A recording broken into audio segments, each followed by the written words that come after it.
Le chemin de fer clandestin était à son apogée entre 1850 et 1860. C'était un réseau de routes clandestines que les esclaves noirs américains ont pris pour se réfugier au Canada, avec l'aide des abolitionnistes, ceux qui étaient contre l'esclavage. Le réseau aujourd'hui, connu sous le nom de Underground Railroad, en fait, dans son apogée, entre 1850 et 1860, moins de 1000 esclaves par année ont trouvé la liberté au Canada. Le réseau permettant de s'échapper n'était pas en fait un chemin de fer, mais c'était un réseau avec les stations en route qui a utilisé un langage ferroviaire, des termes secrets. En fait, ce chemin était très, très dangereux, surtout pour les femmes et les enfants. Mais c'était avec l'aide, pas seulement des abolitionnistes blancs, des anciens esclaves, mais même les églises étaient également participants dans la libération des esclaves aux États-Unis. Ce matin, je veux traiter une question qui est pour moi le plus important, une des plus importantes dans la vie chrétienne. Comment faire face à la tentation? Comment faire face à la tentation quand nous sommes tentés? Comment réussir? Comment surmonter? Comment avoir la victoire face à la tentation? Et je pense, en fait, la Bible est bien claire que la meilleure façon, la seule façon, la première étape pour faire face à la tentation et réussir, c'est de rappeler qui nous sommes en Christ, notre identité en Christ. Et qu'est-ce qu'il a fait vendredi saint? Donc ce matin, c'est dimanche des rameaux. Quand Jésus est entré à Jérusalem avec un but spécifique pour se donner sur la croix pour nous. En fait, d'accomplir notre liberté de l'esclavage au péché.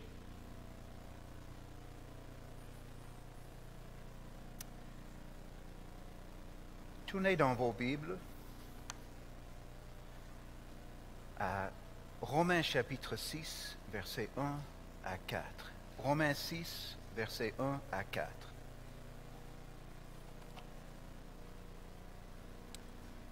Que dirons-nous donc? Demeurions-nous dans le péché afin que la grâce abonde? Loin de là, jamais de la vie.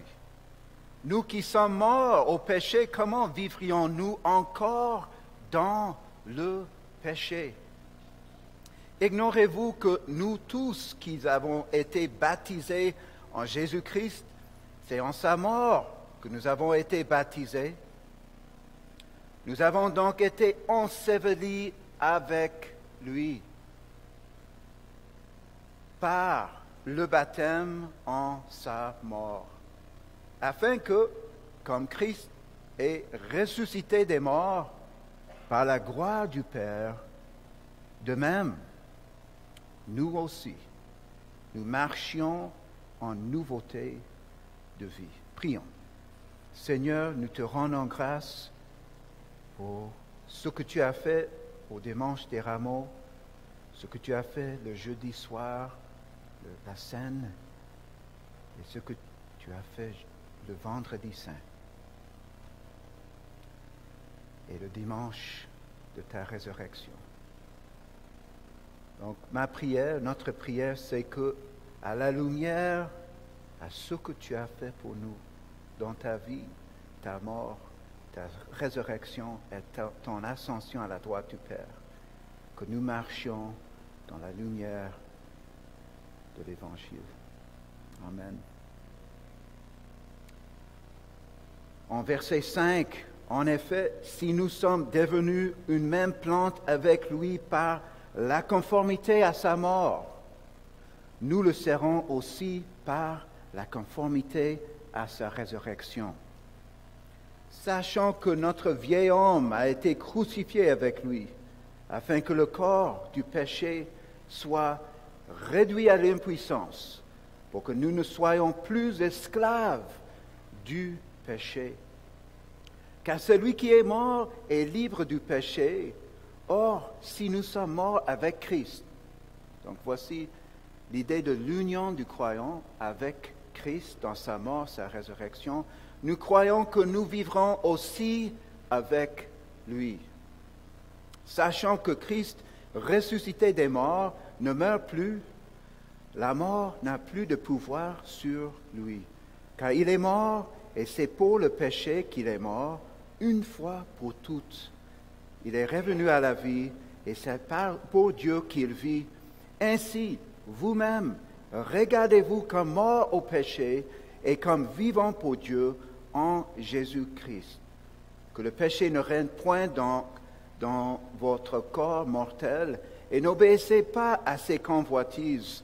Ne livrez pas vos membres au péché comme des instruments d'iniquité, mais donnez-vous vous-même à Dieu comme étant vivants de mort que vous étiez, et offrez à Dieu vos membres comme des instruments de justice, car le péché n'aura point de pouvoir sur vous, puisque vous êtes non sous la loi, mais sous la grâce. La leçon principale de notre texte ce matin, c'est que Christ nous donne une vie nouvelle. Christ nous donne une vie nouvelle. Nous voyons trois impératifs dans ce texte. On va focaliser notre temps en versets 1 à 4. Trois impératifs pour nous assurer la victoire face à la tentation. Numéro 1 se trouve en verset 1. Rejetons le mensonge que nous sommes esclaves du péché. Versets 2 à 3. Rappelons-nous que Christ nous a libérés de l'esclavage du péché. Et troisièmement se trouve en verset 4. Réengageons-nous à une vie d'obéissance à Dieu dans la justice. L'épître aux Romains, en fait, comme les autres épîtres du Nouveau Testament, était écrit aux chrétiens. Les chrétiens qui avaient eu des angles morts par rapport à l'Évangile, peut-être pas assez de compréhension de comment l'Évangile s'applique dans un aspect de leur vie. Il y avait des gens à l'Église à Rome qui ont dit, peut-être si on pêche plus, la grâce de Dieu va même surmonter de nos péchés. Donc, Paul fait référence à cette mauvaise compréhension de l'Évangile. Mais en chapitre 1 à 3, donc je veux faire juste une esquisse bref d'Épître aux Romains. Chapitre 1 à 3, Paul explique, il montre que toute humanité est condamnée devant Dieu. Donc une condamnation complète. Tous humains sont condamnés. Chapitre 3 à 5, c'est la justification par la foi en Christ. On peut comprendre la justification comme Jésus a accepté la pénalité due à nos péchés sur la croix. Donc il a souffert, il a absorbé la colère juste de Dieu à notre place. Le texte peut-être le plus important dans toute la Bible qui explique la justification par la foi se trouve en Romains 3, 22 à 24, même à 26.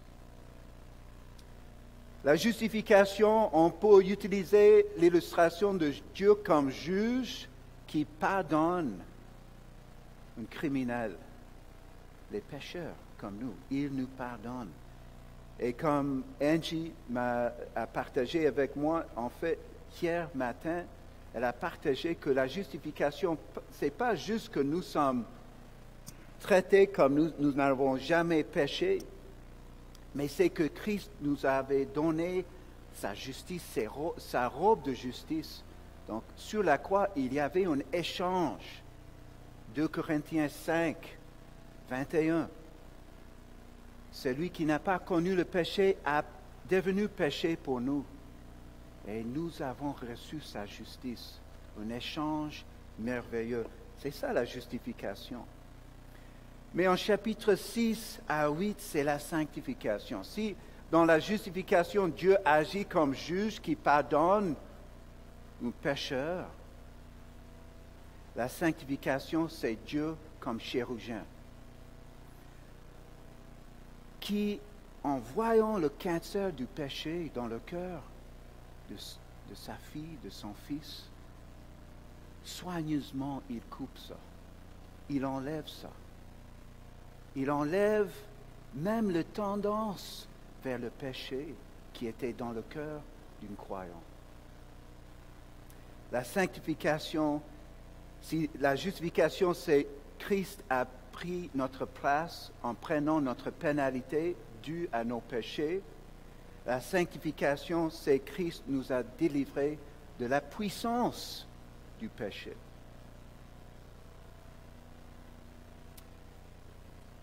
Je soupçonne que beaucoup, même ici, peut-être étaient comme moi quand j'avais 12 ans.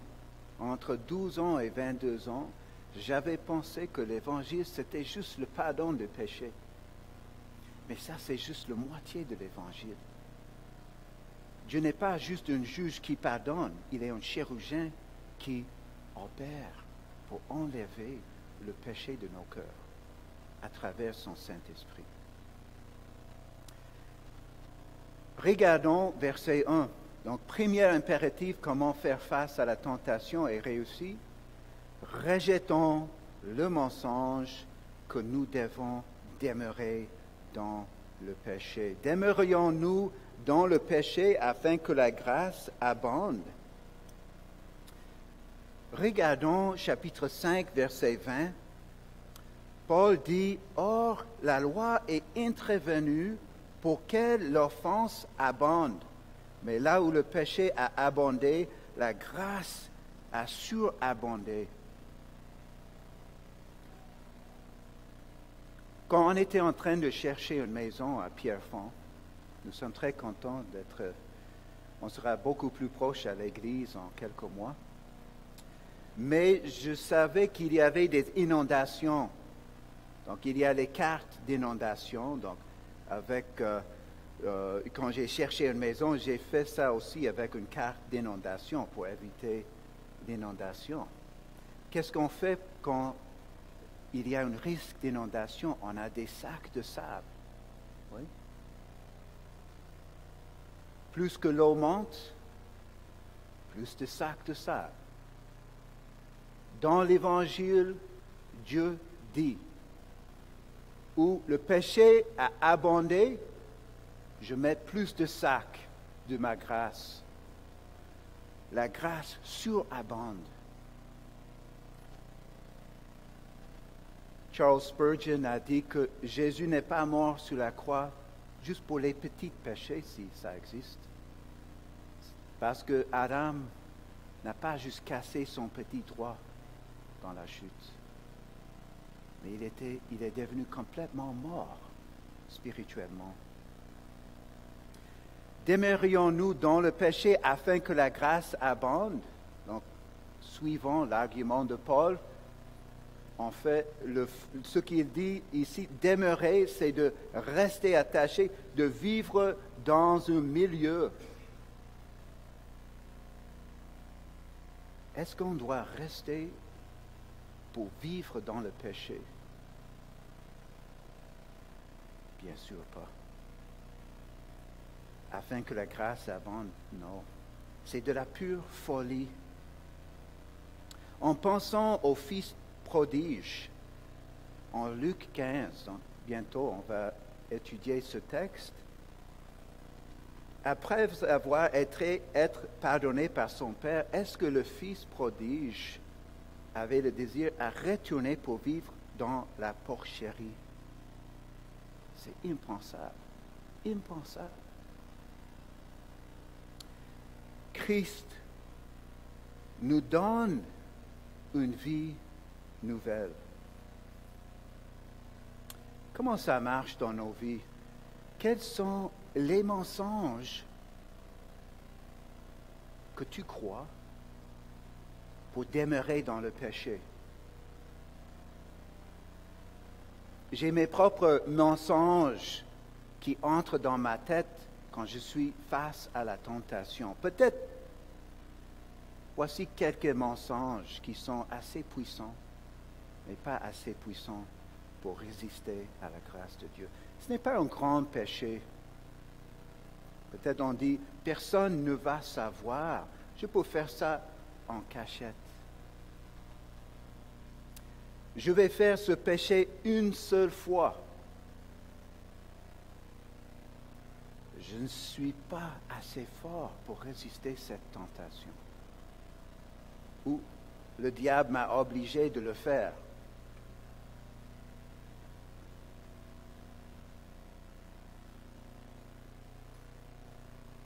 Ou peut-être tu es comme moi. Quelquefois, on pense que nous ne sommes pas dignes d'être pardonnés. Et le diable peut utiliser ça pour nous éloigner de la grâce.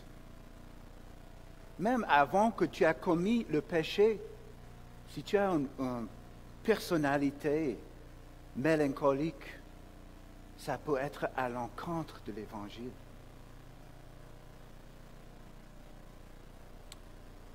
Quels sont les mensonges que tu utilises pour te convaincre que tu dois demeurer dans le péché?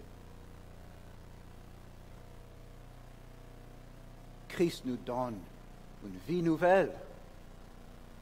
Pourquoi rester dans la porcherie? Pourquoi la tendance de penser que tu n'es pas digne d'être pardonné? Oui, tu n'es pas digne.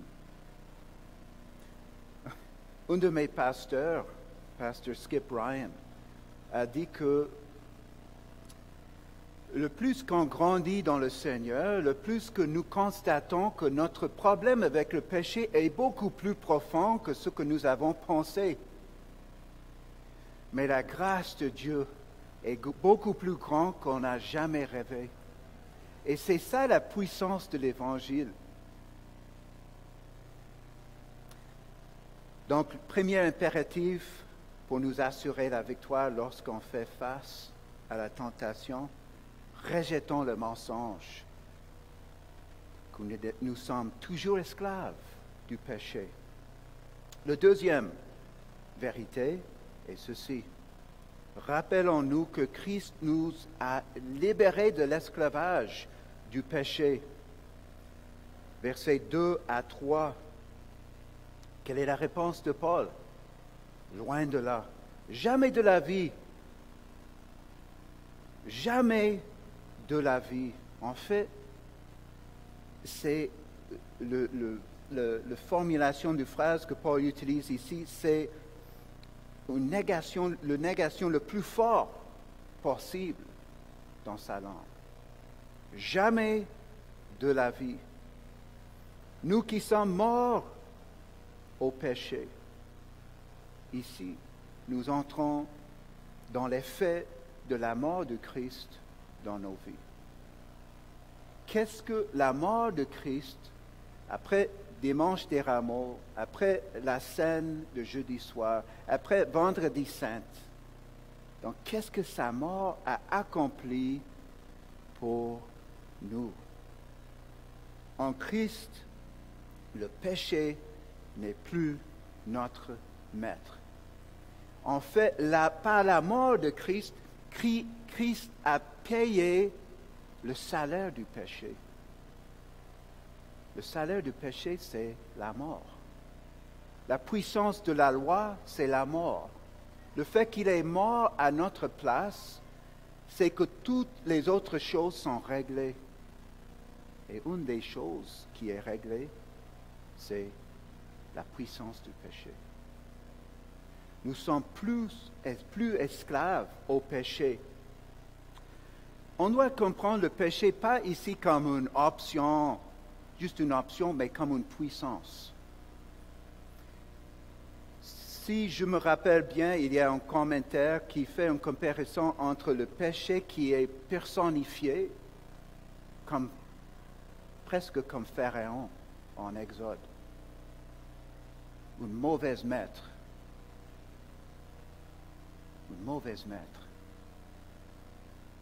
Mais que Dieu a exercé, il a accompli une nouvelle exode par laquelle nous sommes délivrés, affranchis de l'esclavage au péché. Le péché est comme un propriétaire.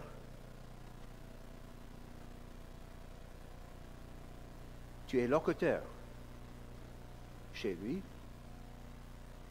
Il n'était jamais gentil avec toi. Une mauvaise propriétaire. Il règle rien. Il amène des problèmes dans ta vie. Il t'appelle toujours. Il amène beaucoup de problèmes dans ta vie. Je ne sais pas si vous avez jamais habité dans un appartement ou un lieu où le propriétaire n'est pas gentil, mais méchant. En fait, ça ne m'a jamais arrivé. Mais on peut imaginer ça.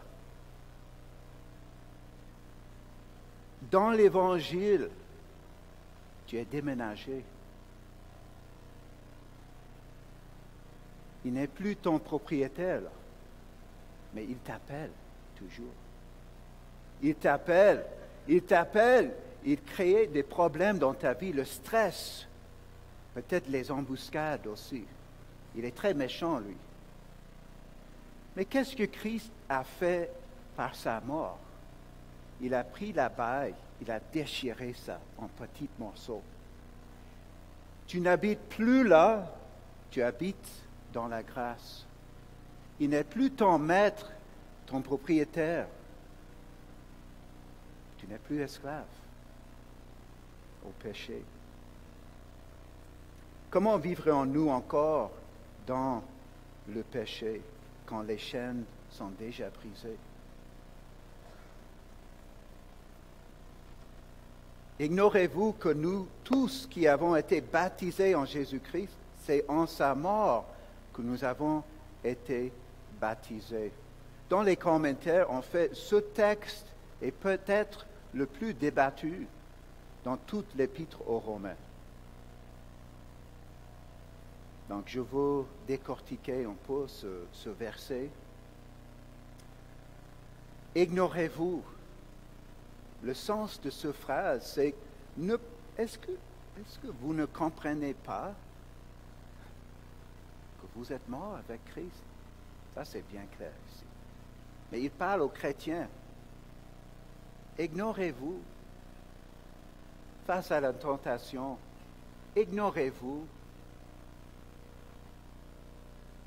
que vous êtes affranchis. Un chrétien qui pense qu'il peut continuer dans le péché, est-ce qu'il est vraiment chrétien à ce point? Si nous avons le sceau du Saint-Esprit, en fait, on peut... Jonathan Edwards a dit qu'une des marques d'une vraie conversion, c'est des nouvelles affections.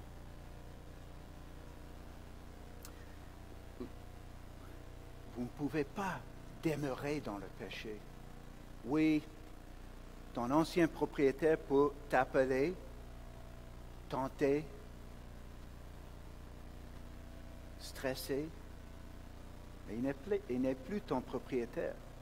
La baille est déchirée. Tu n'es plus esclave. Par l'union avec Christ, tu as déménagé. Le propriétaire ne peut rien faire. Il n'a pas une pénalité qu'il peut implémenter parce que tu es mort avec Christ. Tu es mort. Le baptême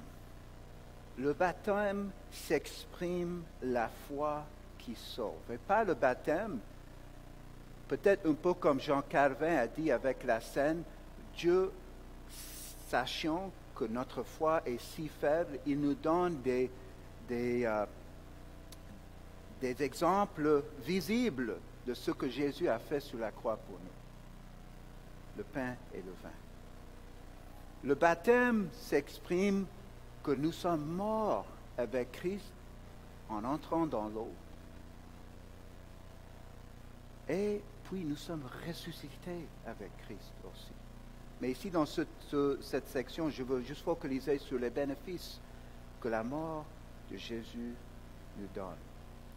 Notre vieil homme, un peu plus loin, en verset 6, sachant que votre vieil homme, donc qui tu étais avec cette propriétaire, a été crucifié avec Christ, afin que le corps du péché soit réduit à l'impuissance, plus de puissance.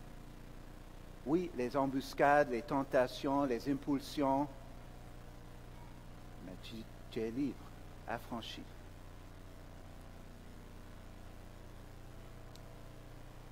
Pour que nous ne soyons plus esclaves du péché.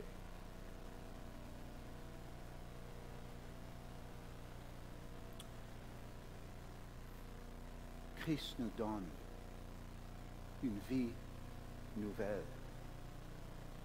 Comment ça marche? Jusqu'à présent, peut-être, tu n'as jamais cru que l'Évangile n'est que le pardon des péchés et pas une nouvelle vie.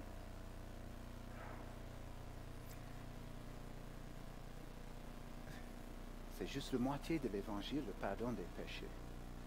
Ce n'est pas juste la justification, c'est la sanctification. Ce n'est pas juste le pardon, c'est la joie d'une nouvelle vie. 2 Corinthiens 5, 17, si quelqu'un est en Christ, il est une nouvelle création. Nous avons déménagé, on n'habite plus dans la sphère, le milieu du péché. On habite maintenant dans la sphère, le milieu de la grâce par le Saint-Esprit.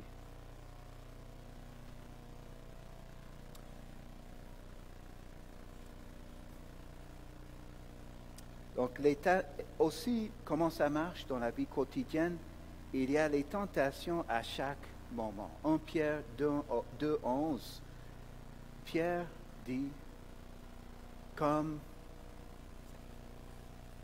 en fait, 1 Pierre 2, verset 11, « Bien-aimés, je vous exhorte comme étrangers et voyageurs sur la terre à vous abstenir des convoitises charnelles qui font la guerre à l'âme. » Le verbe « font la guerre » est dans le forme présent. Cela veut dire que la guerre est continuelle. Donc si vous êtes en train de passer dans un nuage de tentation, vous n'êtes pas seul.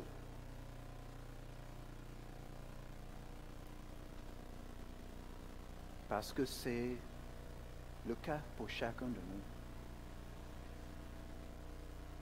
Mais nous ne sommes pas seuls aussi par le fait que le Saint-Esprit est avec nous. Regardons Romains chapitre 8, versets 1 à 2. Il n'y a donc maintenant aucune condamnation pour ceux qui sont en Jésus-Christ.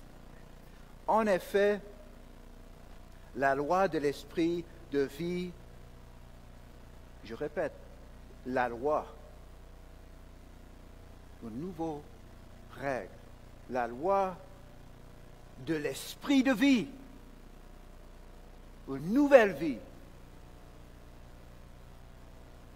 En Jésus-Christ m'a affranchi de la loi du péché et de la mort. Je répète, en effet, il y a une nouvelle loi, la loi de l'esprit de vie en Jésus-Christ. Cela veut dire, à travers Christ, le fait que nous sommes unis avec Christ, en Christ, le Saint-Esprit t'a affranchi de la loi, la loi du péché et de la mort. Quelle joie! Quelle joie! Donc, en face de la tentation, on oublie souvent notre identité en Christ. Et c'est très dangereux, ça. Parce que la clé pour les chaînes, là, c'est qui tu es en Christ. Qu'est-ce qu'il a fait pour toi?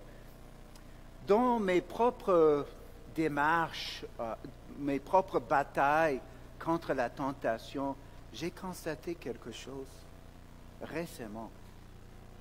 Quelquefois, le diable veut que tu sois vraiment stressé par la tentation. Une mauvaise pensée qui entre dans ta tête, une mauvaise inclination. Parce que si tu es stressé et fixé, en train de ruminer sur qu'est-ce qui se passe, Seigneur, et les chaînes sont déjà fixées là.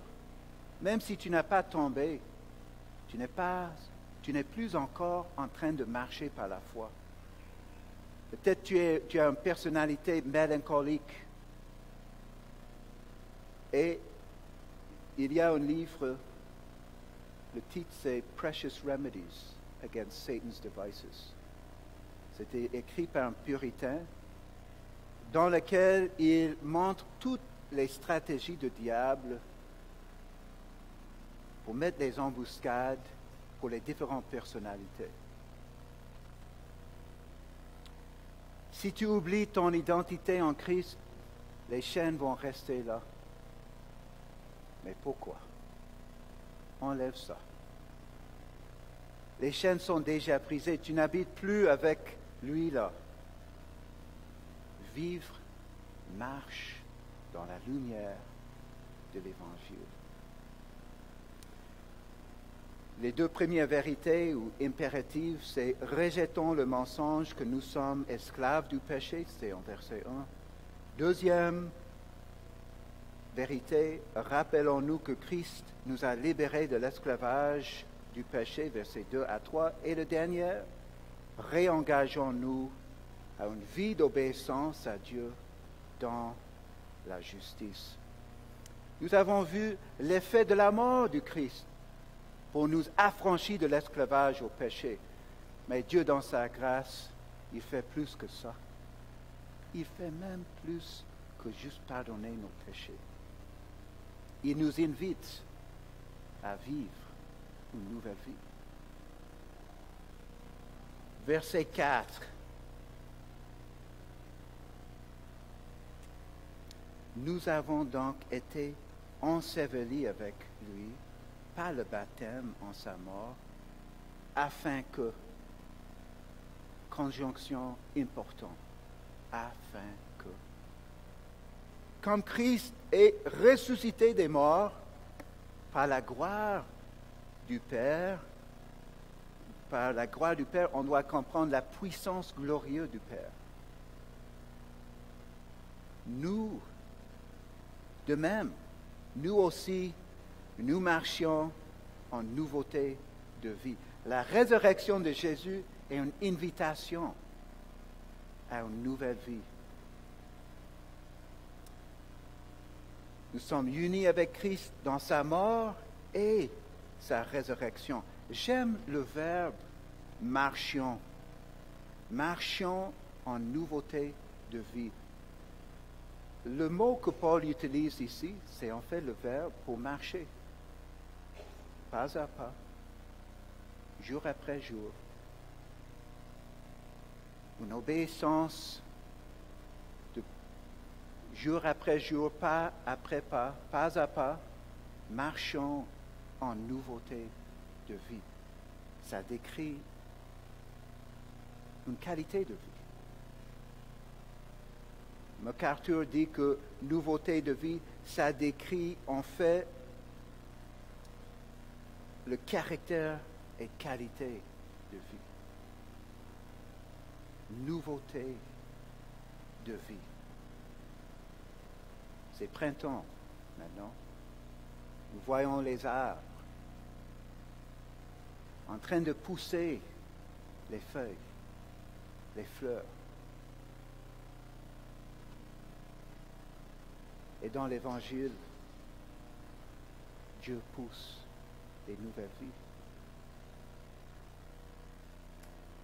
Notre union avec le Christ nous donne une vie nouvelle. Dieu nous donne en Christ une vie nouvelle. Comment ça marche? C'est pas trop tard de marcher dans la lumière. Peut-être il y a quelqu'un ici qui n'est pas encore chrétien. Ton libérateur attend pour toi. Ou peut-être tu es chrétien, chrétienne, et la tentation est forte. Et tu as ta limite. Un de mes pasteurs, Tim Tinsley, a dit, en fait, quand nous sommes à la limite de notre force, Dieu aime nous garder à ce point-là. Parce que c'est dans nos faiblesses que sa puissance est plus évidente. C'est bien que tu es à ton limite. C'est bien face à la tentation, tu te sens faible. Parce que c'est à ce moment que tu dois rappeler ton identité en Christ. C'est pas trop tard. Peut-être, ça fait des années que tu as cédé à la tentation, même si tu es chrétien. Comme Paul dit en Galates 5, si on fait ces chapitres 6, si on sème à la chair, on va récolter la corruption. Peut-être ça fait des années que tu es en train de récolter la corruption au sein de ton mariage, au sein de ta famille. Mais de s'aimer à l'esprit, c'est la joie et la vie. La joie et la vie. C'est pas trop tard. 3 impératifs. Rejetons le mensonge que nous sommes esclaves au péché. Verset 1. Verset 2 à 3. Rappelons-nous que Christ nous a libérés de l'esclavage du péché. Réengageons-nous à une nouvelle vie d'obéissance. Je pense que ça, c'est à chaque jour, cet réengagement. Et en conclusion, le chemin de fer clandestin. Imagine un esclave qui est libéré, qui est bien placé maintenant au Canada. Il a une maison, sa femme et ses enfants sont avec lui. Mais un matin, il dit à sa femme et ses enfants, « Je veux retourner à mon ancien maître. Je veux retourner parce que les cicatrices des chaînes, je veux les chaînes à nouveau. Je veux te laisser pour aller dans la porcherie. Impossible. Parce que là où le péché a abondé, la grâce toujours surabonde. Prions. Seigneur, nous te rendons grâce pour qui tu es, pour Dimanche des Rameaux, pour la Seine, pour Vendredi Saint et Dimanche, quand tu étais ressuscité pour nous. Brille dans nos vies, dans nos cœurs, pour ta gloire.